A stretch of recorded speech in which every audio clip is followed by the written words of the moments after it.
한국어 기자생활 34년차台湾인과台湾생활 10년차 한국인이 함께하는 대만과 한국의 다양한 문화 이야기. 안녕하세요. 타이베이 토크 백점이 노혁이입니다. 네, 한겨울에 네. 항상 추운 얘기를 좀 하는 것 같은데 네네. 날씨와 달리 물가가 계속해서 오른 느낌이에요. 타이완이 이렇게까지 물가가 올랐었던가라고 생각할 정도로 그러니까요. 저는 네. 완전 피부에 와닿아요. 왜냐면 제가 물건을 사기 때문에 네네네. 뭐든지 다 비싸졌고요. 최근에 한국 가셨을 때 네. 혹시 그런 느낌 있었나요, 한국? 한국이야말로 지금 이제 미친 물가라는 얘기가 많이 나오고 있는데요. 저는 대만만 못할 것 같은데요. 저는 저는 가보니까 타이완이 너무 심한 것 같은데요. 일단 밥값이 10,000원 이하로는 없어서 좀 신기했고요. 네. 또 제일 피부에 와닿았던 게 한국의 빵값이었어요. 그래서 한국에서는 뭐 이제 파리바켓 뭐 이런 거 말씀하세요? 네, 고급 그 빵? 네. 빵플레이션이라는 얘기가 있는데 빵과 인플레이션이 합쳐져서 빵플레이션이란 말이 혹시 있는데 밀크플레이션도 있는데 그런 건가요? 그럼요. 네. 네. 그 지금 작은 식빵 하나만 사도 10,000원이 우습게 넘는다는 얘기가 있어서 대만에서 저희가 이제 빵을 사 먹을 때 보면 체감상 한국은 2배 이상이 넘어가는 것 같더라고요. 근데 한국에서는 빵을 잘 많이 드시지 않지 않나요? 저의 느낌은 왜냐면 우리가 같이 이야기 나눌 때도 얘기했는데 네네.台湾같으면은 아침을 거의 집에서 안 먹잖아요. 네네네. 초등학생도 네. 아침에 나가는 길에 뭘 사 먹는다든지 이렇게 많은데 네. 그래서 여러 가지가 있어서 우리는 비교적 밀가루 음식을 많이 먹는 편이거든요. 아침 네. 식사로. 근데 네네. 한국은 오히려 집에서 따뜻한 밥을 해주는 분이 또 계시고 어머님들이 또 이런 면에서는 정말 전 세계에서 따라갈 나라가 없다고 생각이 드는데 요즘에는 사실 한국에서도 밀키트라고 그래서 네. 거의 이제 물만 부으면 되는 요리들이 되게 많아요. 네네. 뭐 쉽게 구매할 수 있고 또 굉장히 혹시 맛있게 무슨 먹을 수 뭐 있는데 전자레인지 하는 뭐 이런 물건 뭐 예를 들면 부대찌개를 먹고 싶다라고 네. 하면 예전 같으면 어머니가 이제 뭐 부대찌개 양념도부터 시작해서 이제 이런저런 굉장히 재료를 복잡하죠. 하겠지만 예, 예.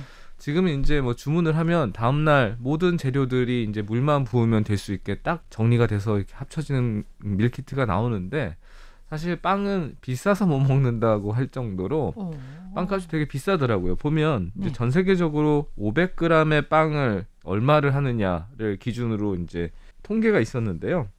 보면 한국의 빵값은 비싸기로는 세계 6위인데 오?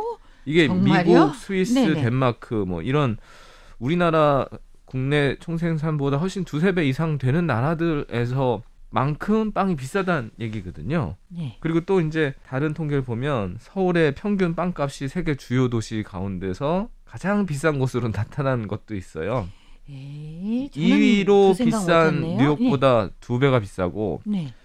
오사카보다는 뭐 3배가 비싸다 뭐 이런 얘기가 있을 정도로 이게 빵이 대한민국에서는 좀 왜 비싸냐라고 한다라고 하면 이제 양산형 빵 70%가 한 회사가 독점을 하고 있는 구조거든요. 그러니까 그 회사가 밀가루의 가격이나 이런 것들을 이제 많이 통제한다는 비판이 있는데 한국의 빵값은 정말 세계적으로 대단히 높은 수준을 기록하고 있죠. 그건 생각을 못했네요. 네. 예전부터 네네. 우리가 보통 이제 물가를 본다, 부동산을 본다 이럴 때에는 네. 뉴욕을 100으로 해서 기준을 하잖아요. 그렇죠. 네네. 근데 지금 보니까요, 아시아 국가들이 발전을 정말 잘해서 그런지도 모르지만 네. 물가 면에서 뉴욕을 능가한 게 한두 번이 아닌 것 같아요, 그죠? 네. 그러니까 부동산도 그렇고 물가도 그렇고 최근 얼마 전에는 싱가포르가 뭐 훨씬 더 높은 세계 1위다 이런 걸 얘기했는데 네. 저도 그게 이해가 안 됐어요. 왜냐면 물론 저는 거기서 살아보지는 않았지만 네. 방문은 해봤죠. 가서 네네네. 놀기도 하고 그런데 싱가포르가 저에게 준 느낌은 네. 정말 싸다라는 거였거든요.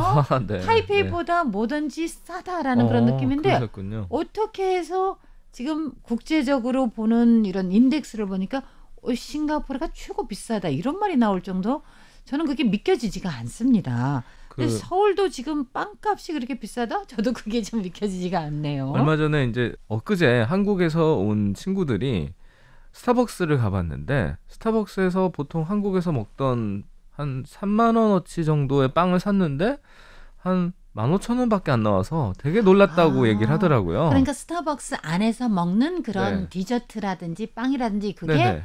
한국보다 싸다 이거죠? 그렇죠. 아, 한국의 그렇군요. 거의 절반 느낌이라고 해서 되게 놀랐던 적이 있었고요. 그리고 또 네. 보면은 아까 싱가포르 얘기를 하셨지만 그 생활 물가라는 게 또 있더라고요. 그게 뭐 가령 이제 계란 한 판, 소고기 1kg, 뭐 빵 네네. 얼마, 뭐 이런 이제 토마토 얼마 뭐 이렇게 일반적으로 생활하는 데 필요한 장바구니 물가를 이제 세계적으로 비교한 통계가 있어서 봤더니 서울의 식료품 물가 순위가 전 세계 이제 한 557개 도시를 이제 조사를 했는데 야. 15번째로 비싼 곳으로 그럼 진짜 나왔어요. 비싸네요. 그러니까 홍콩도 많이 비싸다고 우리가 생각을 하는데 네. 거기가 40위, 아까 말씀하신 싱가포르가 48위. 뭐 48위. 게다가 이제 도쿄는 요즘에 이제 엔화가 싸져서 그 557개에서 이제 네네. 144위. 그러니까 이거 환율하고도 관련이 있네요. 환율 시장하고도. 일본은 특히 이제 환율 영향 많이 받았지만 네. 어찌됐든 대한민국 서울의 식료품 물가 순위가 15번째라는 거는 그 네. 미국의 대도시 수준으로 이야. 비싼 거죠. 한국이 이제 대표적으로 사람들이 좀 비싸다고 느끼는 게 한국 과일이 굉장히 비싸서 외국인들이 한국 과일 값을 보고는 이제 깜짝 놀라서 못 사 먹겠다는 얘기들을 많이 하고요. 한국의 농수산물은 특히나 이제 유통 조직의 파워가 되게 크다라는 얘기가 많이 있고 그래서 이제 가격이 올라가는 네. 거예요. 네. 그래서 과일하고 또 대표적으로 이제 비싸게 느껴지는 게 우유죠. 또 그 밀크플레이션이란 말도 있는데 네. 한국의 우유는 정말 전 세계 어디를 가도 한 2배의 느낌? 그렇게 비쌉니다. 제가 이번에 보니까 그 낙농업이라는 게 사실은 국가가 좀 보호를 해야 되는 사업은 맞더라고요. 한국에서는 예전에 구제역 파동이 있었을 때 네네. 그때 한 2013년 정도에 우유 생산 가격 연동제라는 게 들어오게 됩니다. 네. 이게 왜냐하면 생산 가격이 비싸면 우유를 비싸게 판매하는 가격도 가격으로 높아질 이제 높아지는. 수 있다. 예. 근데 그게 해놓고 한 10년이 지났는데 그 문제점이 뭐냐면 이제 낙농업도 이제 모든 비즈니스와 마찬가지로 원가를 줄이기 위한 노력이나 이제 기술을 개발하기 위한 노력들을 계속 해야 되는데 네.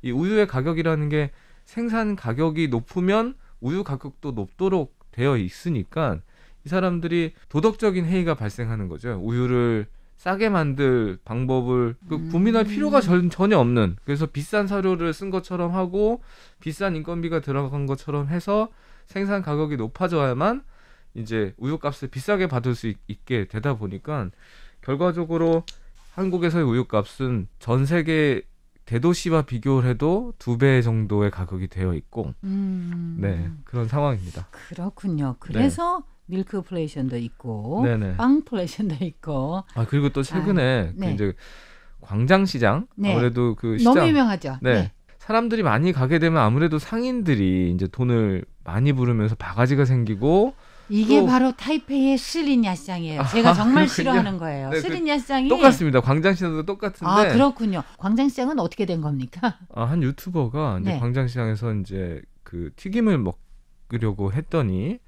3명이 갔는데 이거 튀김만 시키는 게 아니라 뭐 떡볶이도 시켜야 된다, 뭐도 시켜야 된다. 일단 실갱이가 좀 있었고 네.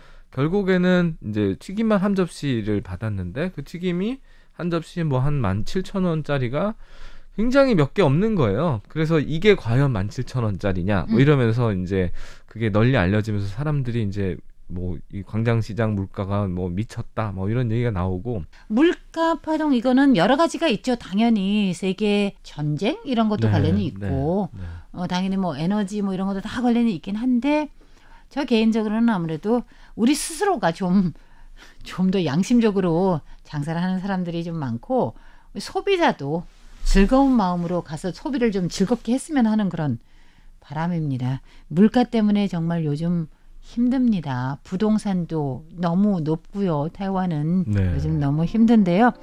힘찬 2024년 됐으면 좋겠습니다. 네. 오늘 태베도크 여기서 끝마칩니다. 진행의 노혁이 백점이었습니다. 여러분 감사합니다. 감사합니다.